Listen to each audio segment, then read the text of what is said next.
재산이 조금 있더라도, 자녀분들이 생활이 넉넉하시더라도 이제는 생계급여를 받으실 수 있는 길이 활짝 열렸습니다. 먼저 생계급여를 받기 위한 소득 기준부터 말씀드리겠습니다. 생계급여는 기준 중위소득의 32% 이하일 때 받으실 수 있습니다. 여기서 기준 중위소득은 대한민국의 모든 가구를 소득 순서대로 줄 세웠을 때 한가운데 있는 가구의 소득을 말하며, 이 기준 자체가 역대급으로 6.41% 크게 인상되었습니다. 기준 중위소득이 높아졌다는 것은 똑같이 32%를 적용하더라도 이전보다 훨씬 더 많은 분들이 수급 대상에 포함된다는 뜻입니다. 구체적으로 살펴보면 1인 가구의 경우 소득 인정액이 월 76만 5,444원 이하여야 합니다. 이전보다 5만원 이상 오른 금액입니다. 2인 가구는 월 125만 8,451원, 3인 가구는 월 160만 8,113원, 그리고 4인 가구는 월 195만 1,287원 이하여야 생계급여를 받으실 수 있는 대상이 됩니다. 소득 인정액이 이 금액보다 적다면 그 차액만큼을 매월 현금으로 취급받게 됩니다. 예를 들어 1인 가구의 소득 인정액이 20만원이라면 76만 5,444원에서 20만원을 뺀 56만 5,444원을 받으시는 방식입니다. 소득이 전혀 없다면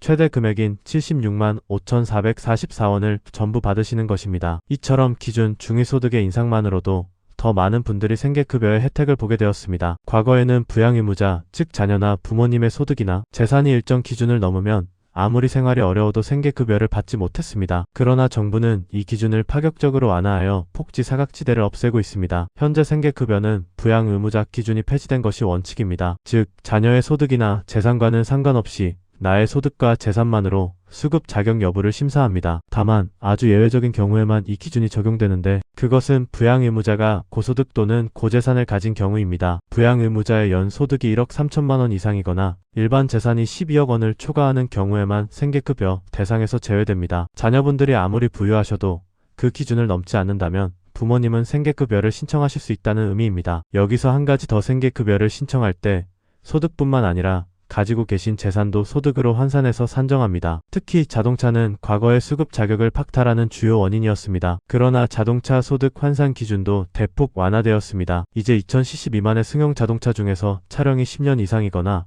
차량 가액이 500만원 미만인 경우 차량을 재산으로 환산할 때 적용되는 환산율이 완화되어 생계급여 수급이 더욱 쉬워졌습니다. 예를 들어 10년이 넘은 소형 승용차를 생계 유지나 이동 편의를 위해 소유하고 계신 경우 과거처럼 불리하게 작용하지 않게 된 것입니다. 다만 차량가액은 시군구에서 정하는 기준에 따라 달라질 수 있으니 구체적인 것은 신청 시 담당 공무원과 상의하셔야 합니다. 또 다른 중요한 변화는 노인 근로소득 공제 확대입니다. 일을 하시면서 소득이 생기면 그만큼 생계급여 금액이 줄어들까봐 걱정하는 분들이 많으셨습니다. 그러나 정부는 근로의욕을 고취시키기 위해 근로소득 공제를 확대했습니다. 만 65세 이상이신 분들도 근로사업소득에 대해 20만원을 우선 공제하고 나머지 금액의 30%를 추가로 공제받을 수 있게 되었습니다. 이전에는 만 75세 이상에게만 적용되던 혜택이 만 65세 이상으로 내려온 것입니다. 생계급여를 신청하려면 어떻게 해야 할까요? 기초생활보장제도의 신청은 거주하시는 곳의 읍면동 주민센터에 방문하여 신청하는 것이 가장 일반적입니다. 방문하실 때는 사회보장급여 신청서, 금융정보제공 동의서, 통장사본, 신분증 등의 서류를 준비하셔야 합니다. 구비 서류는 상황에 따라 달라질 수 있으므로 방문 전에 반드시 주민센터에 문의하여 확인해 보시는 것이 좋습니다. 직접 방문이 어려우신 경우에는 폭지로 웹사이트 또는 모바일 앱을 통해서도 온라인 신청이 가능합니다. 신청 절차는 읍면동 주민센터에서 상담 및 접수를 진행하고 이후 시군구에서 소득과 재산을 조사한 후 보장 여부를 결정합니다. 이 과정에서 궁금한 점이나 어려운 부분이 생기면 주저하지 마시고 보건복지부 콜센터 129나 관할 주민센터에 연락하여 도움을 요청하십시오. 정부는 여러분의 안정적인 생활을 돕기 위해 제도를 계속 개선하고 있습니다. 이처럼 생계급여와 기초생활보장제도는 단순히 소득 기준만 높아진 것이 아니라 부양의무자 기준 완화와 자동차 재산 기준 완화, 그리고 노인 근로소득 공제 확대라는 세 가지 핵심 변화를 통해 실제 복지 사각지대에 놓였던 분들에게 더 많은 기회를 제공하고 있습니다. 재산이 있다는 이유로